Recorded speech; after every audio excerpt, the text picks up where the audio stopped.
Today we're going to be looking at a poem from the Love and Relationships cluster. We're going to be looking at The Farmer's Bride by Charlotte Mew. Oh my God, the soft young down of her. This poem is about a farmer who gets married, but his young bride is very unhappy and doesn't want to be anywhere near him. She loves being near animals and nature instead of with her husband. And this leads to him feeling very unhappy and lonely in his marriage. There's even a point where she runs away and then the whole village gets together and they chase her and bring her back to him. So it's all very sad. 3 summers since I chose a maid.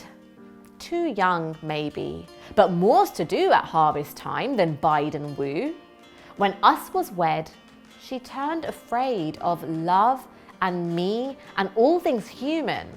Like the shut of a winter's day, her smile went out. And it wasn't a woman, more like a little frightened fae. One night in the fall, she runned away. Out among the sheep, her be, they said. Should properly have been abed, but sure enough, she wasn't there, lying awake with her wide brown stare. So over 7-acre field and up along across the down, we chased her, flying like a hare before out lanterns. To church town, all in a shiver and a scare, we caught her, fetched her home at last and turned the key upon her fast. She does the work about the house as well as most, but like a mouse, happy enough to chat and play with birds and rabbits and such as they, so long as menfolk keep away.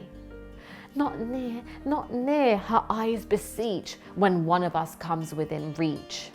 The women say that beasts in stall look round like children at her call. I've hardly heard her speak at all. Shy as a leveret, swift as he, straight and slight as a young larch tree, sweet as the first wild violet she to her wild self. But what to me? The short days shorten and the oaks are brown. The blue smoke rises to the low grey sky. One leaf in the still air falls slowly down. A magpie spotted feathers lie on the black earth spread white with brine. The berries redden up to Christmas time. What's Christmas time without there be some other in the house than we? She sleeps up in the attic there, alone, poor maid. 'Tis but a stair betwixt us. Oh my God, the soft young down of her, the brown of her eyes, her hair. Poor farmer, it's all very dramatic. This poem is quite long and I see that it's quite complicated in parts. So what we're going to do is we're going to work our way through the poem and make sure stanza by stanza, section by section, you know exactly what's going on. And along the way, I'm going to select my favorite, maybe around 3 juicy quotations. And by juicy, I mean quotations that are good to analyze in an exam. They have interesting language devices or words that you can zoom into. So if this poem does come up in your exam, you are able to write at least 3 long, detailed, analytical paragraphs about it. 3 summers since I chose a maid, too young maybe, but more's to do at harvest time, the bide-a-woo. So the farmer is basically stating how it's been 3 years since he chose a maid. And that active nature of the verb, chose, suggests that he was the one in charge of this decision. He chose her. As a man who holds all the power in a patriarchal society, she probably didn't have a say. And then the word maid also implies the bride's young age. It's a very matter-of-fact tone of voice, and all the archaic olden words suggest a lack of education, as the farmer would have probably missed out on formal education. And the farmer reflects that perhaps his bride was too young for marriage, and this may be one of the reasons why this marriage didn't work out. But he makes it really clear that he has more to do at harvest time, which is the busiest time of year on the farm, then bide and woo a suitable wife, win over a woman. So that displays that they didn't really have any sort of relationship or affection between them prior to their wedding.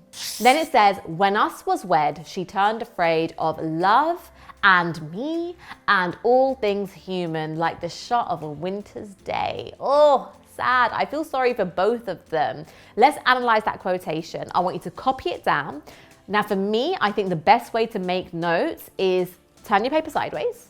So landscape, copy the quotation in the middle of the paper, and then we can do like a mind map. We can do lines coming out of it. So you can zoom into this word and write down the different things it shows. It's just an easier way for you to revise. And you can even then copy those mind maps onto revision cards for your exam. Let's zoom into this quotation. So there's an inclusive pronoun here, us. And that depicts how the farmer still sees the couple, us, as a unit. And despite her hostility, he still views them as one or desires for them to be a partnership. And then there's a reference to time where it says, when us was wed, and that shows that the marriage directly affected the bride and was the turning point in the way that she viewed men. She wasn't perhaps like that before. Now there's alliteration of W in this phrase, when wed. And I'm going to say two things about that. I'm going to say, firstly, all the question words start with W, so I feel like that highlights his confusion at her behavior. But then also that kind of that quivering bottom lip sound also depicts his sadness because he cannot understand why she doesn't want to be with him. Important point, look at me giving two interpretations for the alliteration of W. Your marks in your exam lie in your analysis. So don't just tell me one thing the alliteration can show, tell me two things it can show. And the more alternative interpretations you can give, the more you can rip that quotation apart, the more juice you can get out of it, the higher the mark you will get. There's another thing in here. There is a rule of three in this quotation. That emphasizes the numerous fears and anxieties the wife develops of ordinary things like love. And that evokes sympathy for her. And that impression of her feeling overwhelmed is further cemented through the repetition of and this, and this. And our sophisticated word for that is polysyndeton. I then want to look at the simile, like the shot of a winter's day, because that emphasizes how quickly and prematurely she withdraws. Just like a winter's day ends earlier than the other ones. And perhaps it could also connote her coldness, it's winter, so it's her cold and frosty demeanor towards her husband. Then it says her smile went out, and it wasn't a woman, more like a little frightened fae. So the bride's smile is firstly being compared to a candle that just goes out, and it's showing how the fire and the happiness inside her vanishes. And then there's a simile comparing the bride to a little frightened fae. A fae is a fairy, and it kind of represents her status as an outsider. She's so different to other women and other brides that the farmer almost perceives her as otherworldly. He's calling her a fairy. Maybe she seems more fragile and sensitive and realizes that she needs to be treated with care. He is clearly well aware of the magnitude of fear, and the adjective little emphasizes her vulnerability. It then says, one night in the fall, she runned away. There's a change of season here. Notice that from summer, we've moved on to autumn. And it shows that despite the passing of time, she is unable to settle. And it's due to her overwhelming fear, she runs away. Probably like a frightened little animal escaping at the first sight of danger. And the next bit contains a bit of dialogue to bring out this notion of community support, where a group of people all help the farmer locate his bride. And therefore we can see they are all on his side. And they tell him she must be out among the sheep, highlighting how she prefers the company of animals over people. She feels safer amongst the natural world. And they chase her like a group of hunters, over 7-acre field. Imagine how much she must have run. And the simile where she's flying like a hare compares her to a terrified prey that's like trying to survive. Structurally, the enjambment here at the end of this long line creates that fast pace, reflecting the speed, the intensity, the distance of the chase. And when the bride is finally caught, they lock her up. All in a shiver and a scare, we've caught her, fetched her home at last, and turned the key upon her fast. Again, the pronoun we indicates the frightening nature of this capture. There are lots of them, we, and there is only one little her. And they say they fetched her like a dog fetches a bone. I don't like it. I don't like the way that is described. Although I guess it could be argued that the speaker has her best interest at heart, locking her up so she doesn't end up in danger again. But her imprisonment is still sinister. It demonstrates her complete lack of control in this situation. She has 0% autonomy. She has no control over her life and what she wants to do. Now, the next bit of the poem shows that the bride does settle into the routine of basic work about the house.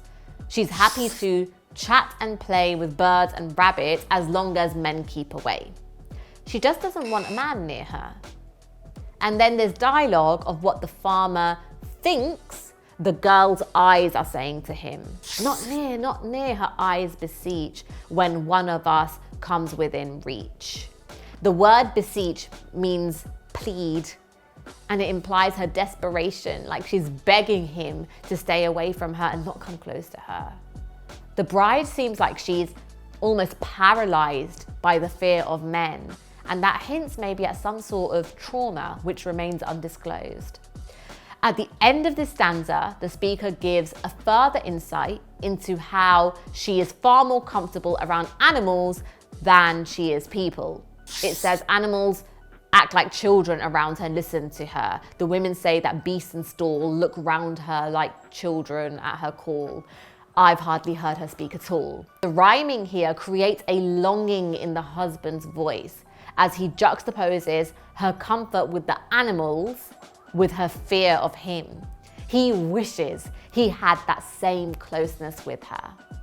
The farmer goes on to describe his bride in more detail. He says she's shy as a leveret, swift as he, straight and slight as a young larch tree, sweet as the first wild violet, she to her wild self, but what to me? I want to actually analyze this section, copy it down for me.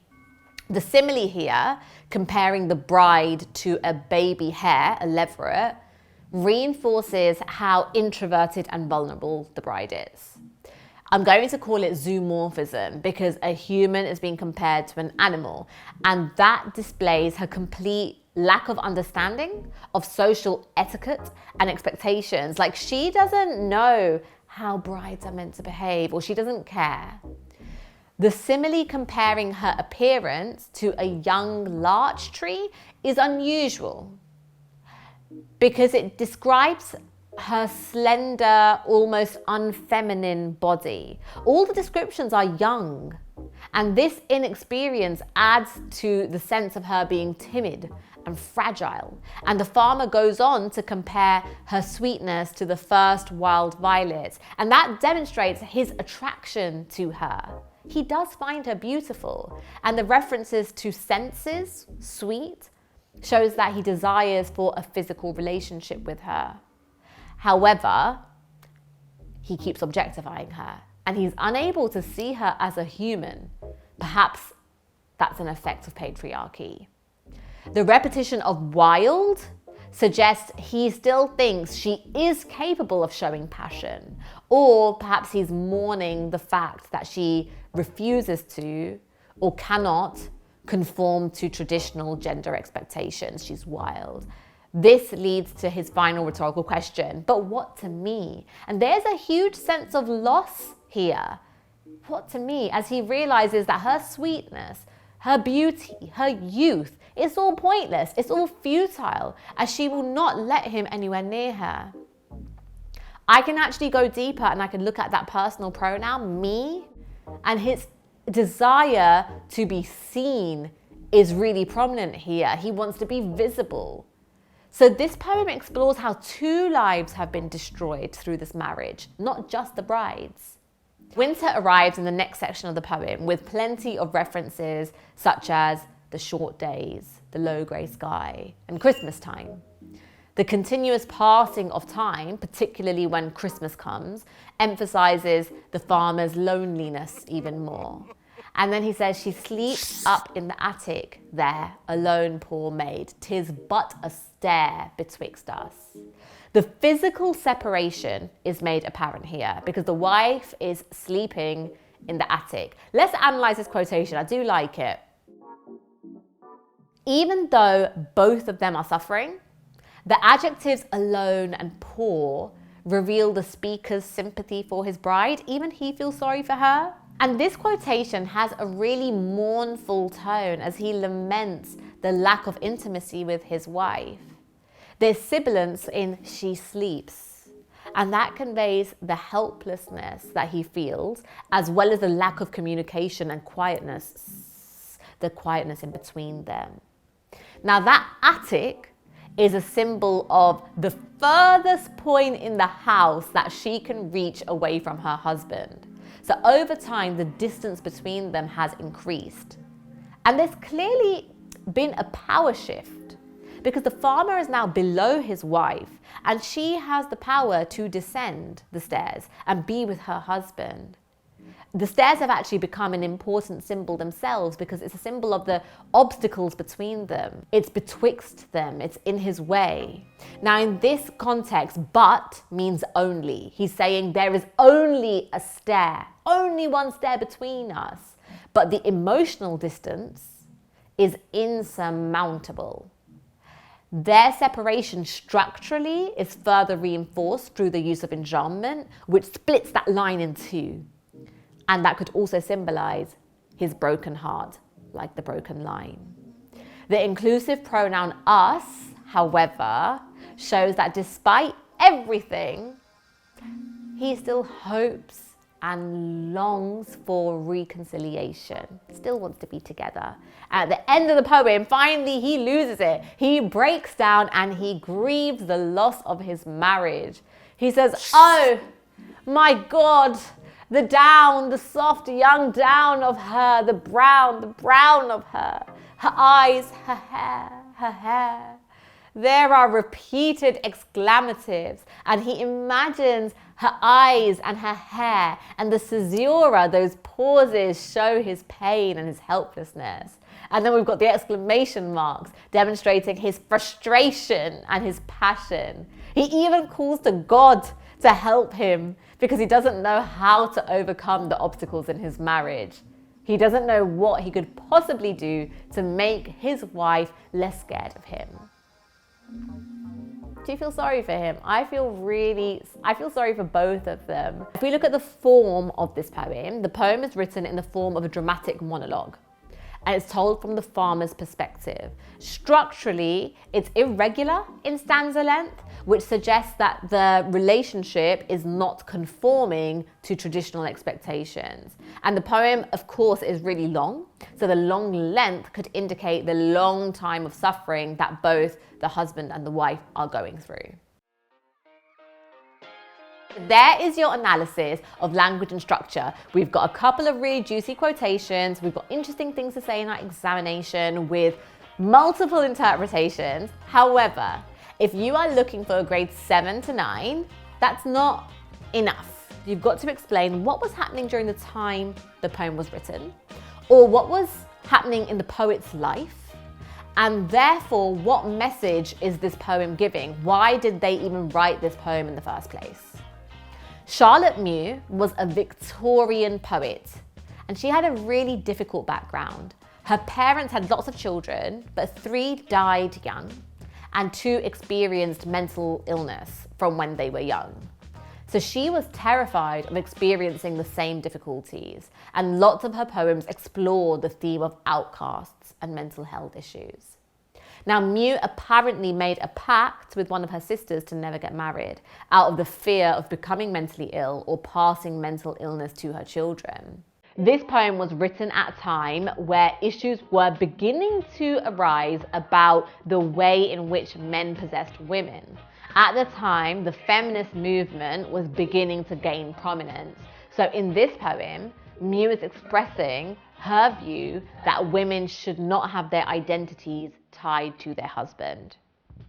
And there you have it, a full analysis of The Farmer's Bride. I hope you found this video useful. If you did, please give it a like, and do not forget to check out the rest of the videos in this series.